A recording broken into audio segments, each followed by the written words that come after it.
Everyone, welcome back. सो आज हम spoken English के बारे में बात करने वाले हैं। मैं आपको 10 ऐसी फ्रेजेस कराऊंगी which are very commonly used and yet most of people doesn't know them. First of all, ये फ्रेजेस कॉमन जरूर हैं बट बहुत ही एडवांस्ड साउंड कराती है किसी भी पर्सन को जो भी इनको यूज करता है। सो 10 फ्रेजेस मैंने लिखी हुई है, मैं इनके मीनिंग्स बताती चलूंगी as well as how you can use that in sentences and किस सिचुएशंस में आप ये यूज कर सकते हो। Okay, so without further ado let's get started. ये जो विदाउट फर्दर अडू बोलते हैं ना, मतलब बिना कोई और देरी किए, इसका मतलब ये होता है, मैंने बोनस था ये आपके लिए। विदाउट फर्दर अडू मतलब बिना कुछ देरी किए। लेट्स गेट स्टार्टेड, शुरू करते हैं। First phrase is my lips are sealed, मतलब मेरे लिप्स सील हैं।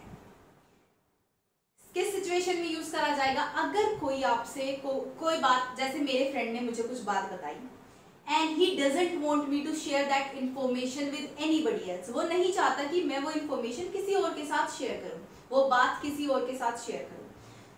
उस केस में वो मेरे को बोलेगा please don't share it with anybody else and I will be saying my lips are sealed, मतलब मेरे लिप्स सिले हुए हैं, तुम टेंशन मत लो, मैं किसी से नहीं बताने वाली ये बात। ठीक है, आई होप ये क्लियर हो गया होगा।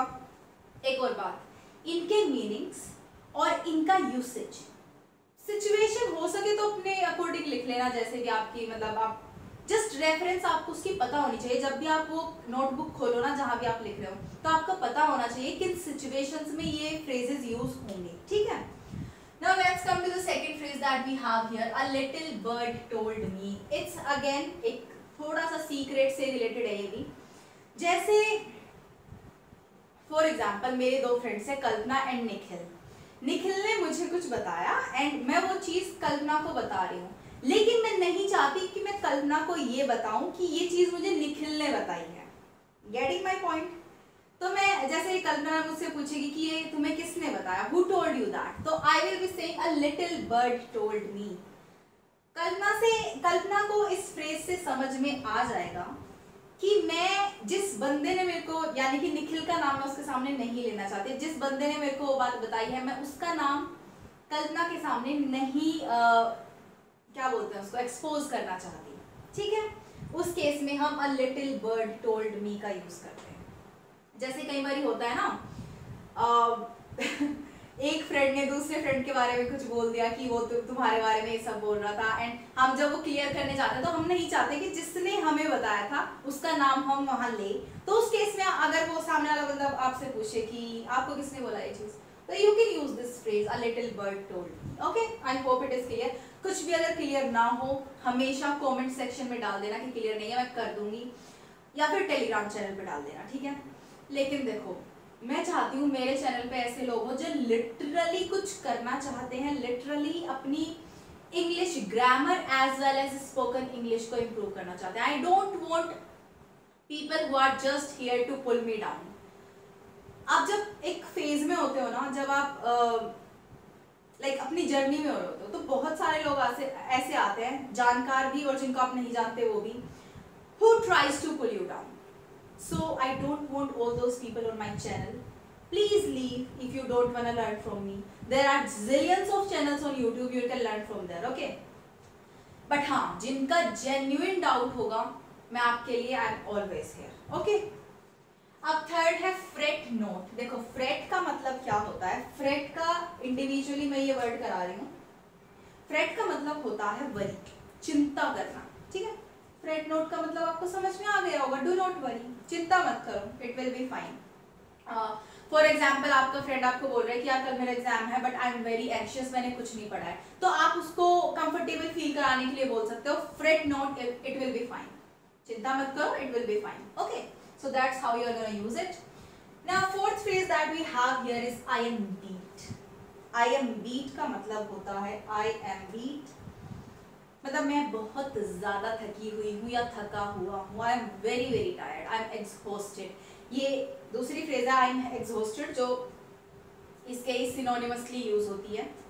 सिनोनिमसली समझते हो, मैं बहुत सारे वर्ड ऐसे यूज करती रहती हूँ और आपको बताती रहती हूँ, बट प्लीज अगर आपको नहीं पता तो वो नोट डाउन करते चलना, बिकॉज देखो मेरा ये मानना है कि जब आप लैंग्वेज सीखना चाहते हो ना, एक एग्जांपल देके बताती हूँ। जैसे आपको गुड वर्ड का मीनिंग पता है, बेटर का नहीं पता, लेकिन आप ऑसम पे चले गए, ऑसम। तो अगर ऑसम पहले आ रहा है ना आपके रास्ते में, तो उसको ग्रैब करते चलो। मतलब लैंग्वेज में जो भी नॉलेज आपके आसपास आते चल रहे हैं ना, उसको ग्रैब करते चलो। ये मत सोचो कि ये थोड़ी एडवांस है, ये हम बाद में करेंगे। जो बाद वाला सीन होता है ना, फिर ये बाद ही हो जाता है, कभी नहीं हो पाती वो चीज़।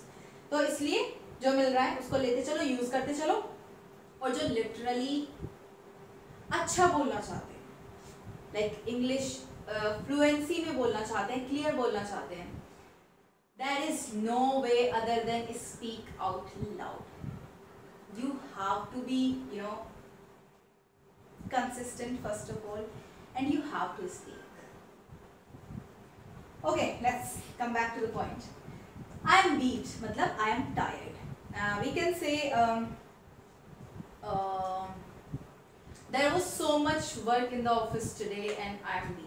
मतलब आज ऑफिस में बहुत सारा काम था and मैं बहुत थकी हुई हूँ. That's how you use it phrase. This phrase I mean.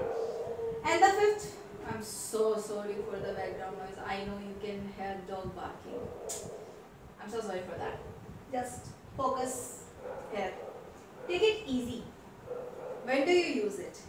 ये कई सारे सेंस में यूज हो जाता है. फर्स्ट ऑफ ऑल, अगर आपने कुछ करा है और दूसरा बंदा आप पे उस चीज के लिए गुस्सा कर रहा है, चिल्ला रहा है, उस केस में भी आप बोलोगे टेक इट इजी, कि यार थोड़ा इसको आराम से लो, ऐसा भी कुछ बड़ी चीज नहीं हो गई है, it's not that big of a deal.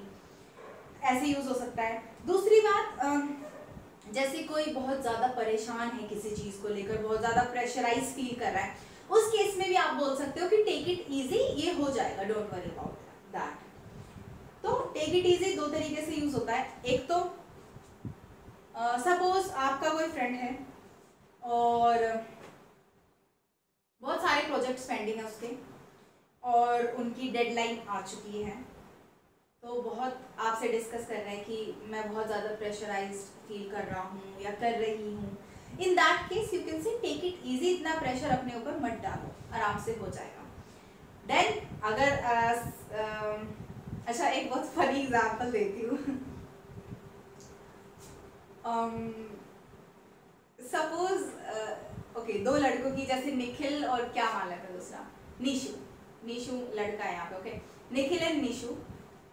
Nikhil है बॉयफ्रेंड टीना का और निशु है फ्रेंड टीना का. मतलब ये बॉयफ्रेंड है निखिल और टीना का जो फ्रेंड है वो है निशु. अब निखिल ने बाई चांस कुछ मैसेजेस देख लिए निशु के टीना के फोन में. एज सच कोई मैसेज नहीं थे, लेकिन वो थोड़ा पॉजेसिव था तो उसको गुस्सा आ गया. ठीक है, तो अगर वो आके निशु को डांटने लगे, फटकारने लगे, उल्टा सीधा बोलने लगे, in that case Nishu can say please take it easy man, that's not that big of deal. Getting my point?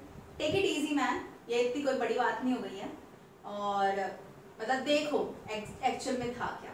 तो उस केस में भी हम टेक इट इजी यूज कर सकते हैं. I hope you got my point. Bite me कब use करते हैं? देखो, सामने वाले ने अगर कुछ ऐसा बोला जिससे कि आपको बहुत एम्बैरेसिंग फील हुआ या फिर बहुत एंग्री फील हुआ, ठीक है, उस केस में you can use bite me. मुझे फ्रेंड्स का एक एपिसोड याद आ रहा है, उसमें अगर जिसने भी फ्रेंड्स देखा होगा उनको समझ में आ जाएगा. रेचल बोलती है कि I have never approach to any guy before. Like before क्या, उसने अप्रोच ही नहीं किया होता कभी, तो वही बोलते हैं कि मैंने अपनी तरफ से कभी किसी गाय को अप्रोच नहीं करा. And in that case Monica says कि बाइट मी, मतलब उसको बहुत ही उसको एम्बेरेस्ड फील हुआ कि उसने तो बहुत सारे लड़कों को अप्रोच करा हुआ है. And yeah, that's how you use it. Bite me. I hope you got my point. Again, कुछ भी डाउट हो तो कमेंट में लिख सकते हो. As if I care, one of my most favorite phrases, and I use it like very frequently. As if I care का मतलब होता है जैसे कि मुझे फर्क पड़ रहा है. जब you are trying to say कि I don't care at all, ये उसका advanced version है. जैसे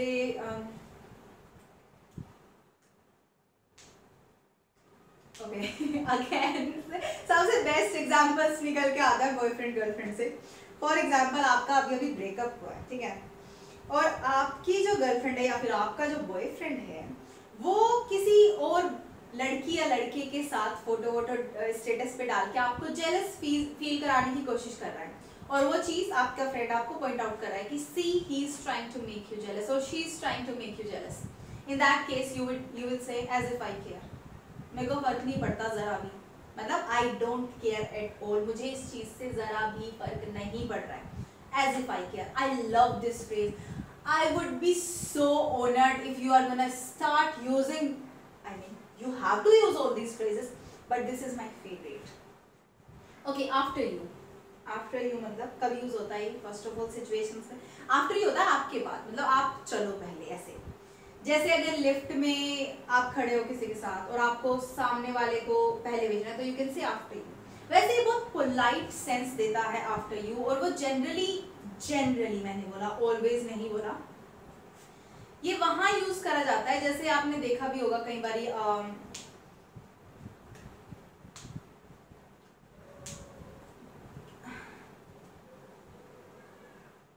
किसी होटल में जा रहे हैं कोई लोग, दो तीन ज्यादा कितने भी, या फिर कहीं किसी भी जगह जा रहे हैं basically, and they will just open the door for you and they will say after you, मतलब चलिए आप पहले. बहुत पोलाइट सेंस के लिए यूज करा जाता है. How come, again how come का मतलब कुछ नहीं होता, सिर्फ यही होता है कैसे हुआ ये, क्यों हुआ ये, वैसे वाले वो देता है. जैसे अगर कोई मुझसे पूछे कि जैसे मेरे फ्रेंड ने बोला कि I am coming to Delhi tomorrow, and I say how कम, मतलब ऐसा क्या काम आन पड़ा आप लोगों को कि आप दिल्ली आ रहे हो. ठीक है, हाउ कम वाई का सेंस देता है एक तरीके से. जैसे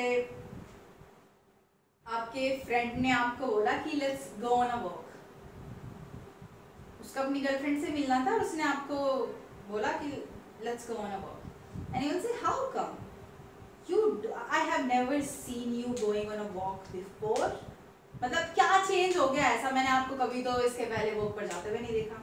how come are you going on a walk, तुम क्यों जा रहे हो, कैसे जा रहे हो वॉक पे, वैसा सेंस देता है हाउ कम. Okay, that's